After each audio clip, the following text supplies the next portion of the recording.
मानवा की शुरुआत खतरनाक बैटल से होती है, जहां वर्ल्ड को प्रोटेक्ट कर सकने वाला बंदा वो भी इस डीमन के हाथों से बहुत ही खतरनाक तरीके से घायल हो जाता है और इन सब से दुनिया खत्म हो गई। सभी बचे कुछ ह्यूमंस को मॉन्स्टर ने मार दिया और वो डीमन टार्टरस हमारे हीरो की बहादुरी से फाइट को देखकर उसे एक ऊपर करता है ताकि उसके साथ हाथ मिला सके और इस दुनिया और गॉड को भी अपने आगे झुका सके। हमारा हीरो कहता है तुम्हारा ऑफर अच्छा है, कहते हुए अपने मन में सोचता है कि ये मुझे नीचा दिखा रहा है, मेरे अपनों को मार कर मेरे प्यार करने वालों को भी मुझसे दूर कर दिया और ये मुझे भीख मांगते हुए देखना चाहता है। ऐसा सोचते हुए टार्टरस की तरफ अपना हाथ बढ़ाता है, लेकिन अपने हाथों में एनर्जी निकालता है। टार्टरस के हाथों को कसकर पकड़ लेता है और एक तभी उस जगह पर बहुत ही खतरनाक ब्लास्ट होता है। मेन कैरेक्टर खुद को सेल्फ डिस्ट्रैक्ट कर लेता है ताकि टार्टरस भी उसके साथ मारा जाए, लेकिन टार्टरस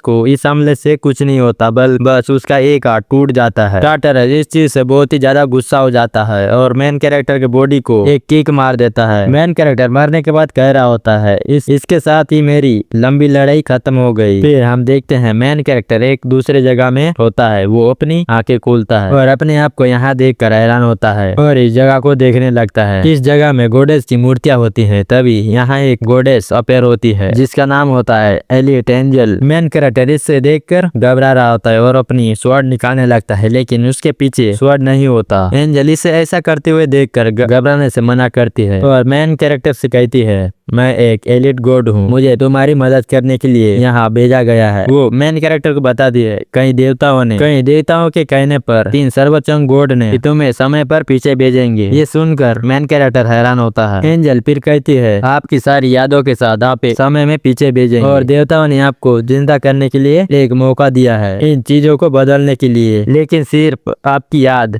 ना कि आपकी फिजिकल स्ट्रेंथ, मन और दूसरा स्किल वापस नहीं मिलेगी। फिर कहती है लेकिन आप दुनिया की सबसे ताकतवर इंसान थे, तो मुझे उम्मीद है कि आप जल्द ही रिकवर करेंगे। मेन कैरेक्टर इस बात पर कहता है दुनिया में कुछ भी मुफ्त नहीं होता, आप मुझे दूसरा मौका दे रहे हैं, क्या इसके पीछे कुछ कारण है ना? एंजल कहती है हाँ, थोड़ा मनोरंजन। जे फिर ये सुनकर गुस्सा हो जाता है। फिर एंजल कहती है गॉडेस ने आपको मरते देखकर नाराज हो गए। ये बहुत ही कम होता है कि कोई इंसान जिसकी मौत पक्की हो और वो आखिरी दम तक लड़ता रहे। देवताओं ने इस बात से खुश हुए कि आप 5 सालों तक राक्षसों से लड़ते रहे। कई देवता यह देखकर दुखी थे कि आप इतनी जल्दी दुनिया से चले जाएंगे। कि तभी एंजल के ऊपर एक अटैक होता है। इस हमले को जेपिर ने किया होता है, जो काफी गुस्से में होता है और वो कहता है क्या ये देखने लायक एंटरटेनमेंट था, कहते हुए अपने हाथों में ऑरा इकट्ठा कर रहा होता है और वो कहता है क्या आपको लगता है कि इसीलिए हमने लड़ाई लड़ी थी आपके मनोरंजन के लिए? तभी एंजल भी जेपी के ऊपर अटैक कर देती है, जो एक बहुत बड़ा पैर होता है। उस पैर से जेपी को जमीन में कुचल देता है। जेपी पैर के नीचे दबा होता है। एंजल उसके पास आती है और कहती है लगता है आप समझे नहीं, आप ही एकमात्र व्यक्ति हैं जो देवताओं को मनोरंजन कर सकते हैं। और फिर कहती है उन कमजोर ह्यूमंस का कोई मतलब नहीं है, मुझे उम्मीद है कि आप समझ गए हैं क्योंकि दुनिया में कुछ भी